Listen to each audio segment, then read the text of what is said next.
Laissez-moi vous dire ceci. Si vous ne savez pas prier, vous ne tiendrez pas le coup. Il existe une force intérieure qui vous anime, un souffle de vie généré en vous par la prière. Luc 18, verset 1, dit qu'il raconta une parabole pour montrer qu'il faut toujours prier et ne jamais se décourager. Vous devez développer votre force intérieure. Proverbe 24, verset 10. Disons-le. Prenons garde à ceci. Si tu faiblis au jour de l'adversité, cela arrive à tout le monde, peu importe comment.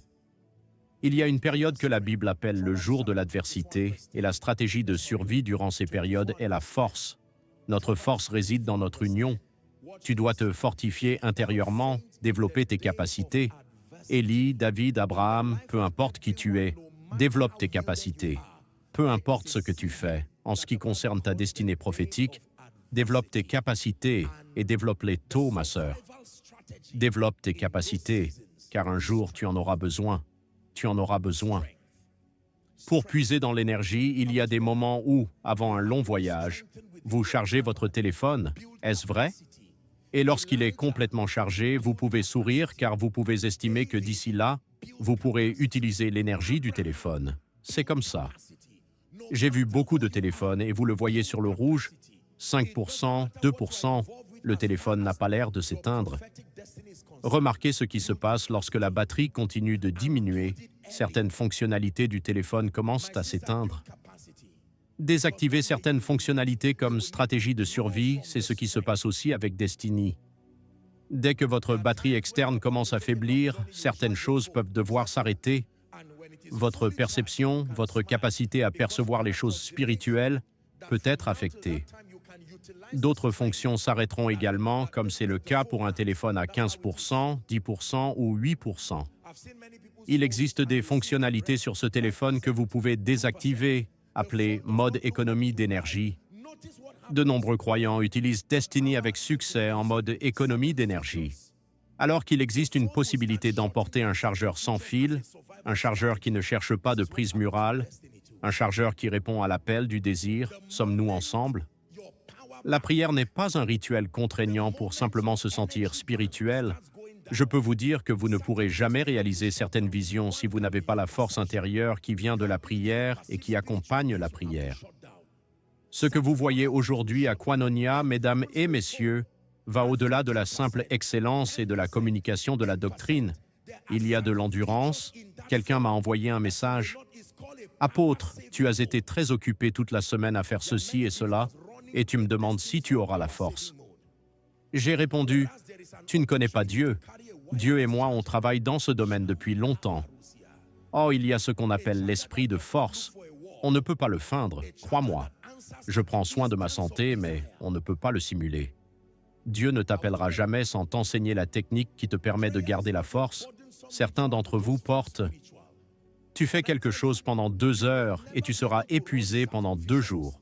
Tu as 25 ans, tu es comme une femme qui a accouché de 11 enfants. Tu prêches pendant 1 heure, puis tu reviens et tu dis « J'ai besoin de vacances. » Destin, réveille-toi, force, capacité, tout se réalise par la prière. Il y a des années, quelqu'un est allé rendre visite à Smith Wigglesworth. Son récit raconte que lorsque cet homme est arrivé, il l'a salué, mais celui-ci est resté silencieux. Il n'y avait rien à discuter, puis avec GW, il lui a dit « Pouvons-nous prier ?» Il a cru que c'était juste, vous savez, le Père. « Seigneur, nous te remercions. » Ils ont prié et l'homme était fatigué, il ne savait pas comment arrêter Smith Wigglesworth. Puis, plus tard, il s'est arrêté. Ils ont parlé un peu, on dit « Pouvons-nous prier encore ?» Et le moyen puissant de chasser les distractions, prier, applaudissements. Priez lorsque des visiteurs viennent chez vous et refusent de partir. Priez, stratégie de survie. Priez, dites-leur « Très bien, nous avons passé 2 heures. Jing, je pense qu'il est temps. Levons les mains et louons Dieu. Que chacun vérifie son heure et vous laisse en paix. Priez, car les gens, ils n'aiment pas prier. Ils apprécient ce que la prière accomplit, mais ils détestent la discipline qu'elle implique. C'est une agression. Écoutez-moi bien, si vous détestez la prière, c'est une agression. Ne vous sentez pas coupable, mais non, c'est une agression. Vous vous réveillez la nuit, vous ouvrez votre carnet où Dieu vous a parlé. Malgré le sommeil et la fatigue, vous commencez à prier. L'adoration ici. Je prie pour que l'Esprit de Dieu qui sonde le cœur du Père commence à vous inspirer. Vous n'avez pas enseigné la prière à votre peuple ni à vos disciples, et des enseignements peuvent vous être prodigués pendant 2 ans. La prière est un moment propice à chaque instant, mais d'après mon expérience personnelle, croyez-moi, j'ai perfectionné la prière nocturne et c'est ce qui m'a apporté le plus grand bénéfice. Lors de vos moments de prière, disciplinez-vous et priez. Vous êtes un homme de Dieu. Je vous adresse ici tout mon respect. Ne laissez pas vos fidèles prier plus que vous. Sont-ils là alors que vous devriez être assis? La prière est une chose qu'on ne peut pas feindre. On peut faire semblant de prier, mais si ce n'est pas le cas, il y a une énergie qui émane de la prière. C'est pourquoi on ne peut pas la simuler. Et cette énergie est perceptible même par quelqu'un qui ne croit pas. Vous pouvez percevoir la santé, laissez votre pouvoir, le Saint-Esprit, reposer sur moi. Reposez sur moi, le Saint-Esprit, reposez sur moi. Reposez sur moi. Écoutez dès que les saisons deviennent injustes, minimisez les discussions. Minimiser la compassion, c'est le moment de vous isoler, même si vous ne comprenez pas ce qui se passe. Pourquoi des gens meurent-ils dans mon église? En 3 semaines, 10 personnes sont décédées. Déconnectez-vous. 5 de mes enfants sont tombés mystérieusement malades après avoir déposé 10 millions. Quelqu'un est venu semer le trouble et cet argent a disparu. Chaque fois que vous ressentez de l'affliction ou des périodes difficiles, priez. Si la plupart des croyants parlaient au moins et priaient davantage, ils triompheraient. Nous parlons. En tant que croyants, nous ne sommes pas appelés à faire du bruit en parlant sans réfléchir. L'énergie du croyant doit être investie dans le développement de ses capacités. Permettez-moi de vous enseigner quelque chose. Si vous êtes un leader et que vous parlez trop, vous perdrez votre honneur. En tant que leader, votre parole doit être puissante. Plus elle a d'impact, plus on vous écoutera.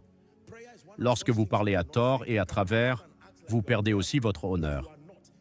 Un jour viendra où vos paroles seront si vaines que personne ne vous entendra. Les mots sont précieux, ne les gaspillez pas. Les mots de base du leadership sont précieux. Puis-je vous dire autre chose qui est précieuse? Votre attention. Ne la dévalorisez pas. L'attention est une ressource précieuse. Ne l'investissez pas dans des futilités. Avez-vous bien entendu? Votre attention détermine la direction de votre destin. Respectez suffisamment votre destin pour considérer votre attention comme un investissement.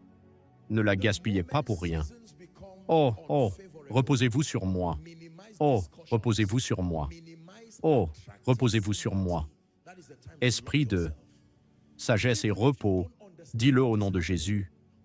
Au nom de Jésus, je développe ta capacité. Je le dis prophétiquement au nom de Jésus, je développe ta capacité. Oh, ma chère sœur, développe ta capacité. Mon cher frère, développe ta capacité. Un jour viendra, quelque chose t'arrivera et tu n'auras plus toute l'énergie nécessaire pour prier. Tu puiseras alors dans les réserves d'énergie qui te restent. S'il te plaît, prie. Ne gaspille pas un instant, ne gaspille pas une occasion. Prie, écoute, laisse-moi t'encourager. Si ta vie de prière s'est affaiblie, tu peux te joindre à moi. Le département de prière, même si vous n'en êtes pas membre, même pour une semaine seulement s'il y a de la place, vous pouvez vous joindre à eux pour prier. Life to Flames, la vie en flammes, discerne une attaque contre votre prière. C'est une attaque contre votre persévérance, votre continuité, votre endurance.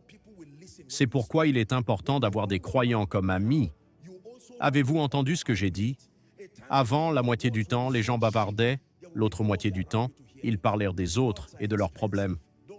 S'ils investissent, consacrez la moitié de ce temps à une prière de qualité. Si vous avez un partenaire de prière qui passe la moitié du temps à bavarder, éloignez-le de votre vie. Avez-vous bien entendu? Éloignez-le de votre vie. Ne perdez pas votre temps avec les pessimistes, les commères et les médisants qui dissimulent leur ragot au nom de Jésus. Prenez votre destinée au sérieux. Vous êtes d'accord avec quelqu'un.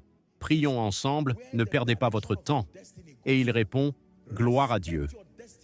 Vous avez prié pendant 10 minutes et vous continuez à dire des bêtises pendant 2 heures, puis vous concluez. Vous n'avez pas prié pour que vous ne programmiez WS que pour votre destinée. Si vous connaissez quelqu'un qui devrait prier, la tâche est de prier. D'accord, nous prions de 10 heures à 12 heures. Une fois l'heure venue, commençons à prier. Oui, vous pouvez parfois prendre la parole pour discuter de certaines choses et partager votre perspective sur la prière. De nombreux guerriers de la prière ont détruit la vie de prière de leurs collègues, car ils gaspillent en ce temps en commérage, en paroles négatives et en fausses visions. Priez, priez, priez. Priez, vous êtes une mère, trouvez une autre mère qui partage votre avis, priez. Tu es un homme d'affaires, trouve un autre homme d'affaires qui partage tes valeurs et prie. Sommes-nous ensemble? Tu es un homme de Dieu, prie pour que Dieu t'envoie un homme de Dieu qui t'aime sincèrement et qui prie vraiment. Ne prie pas seulement du bout des lèvres, mais avec un cœur sincère. Ne prie pas seulement pour que tu meurs vite.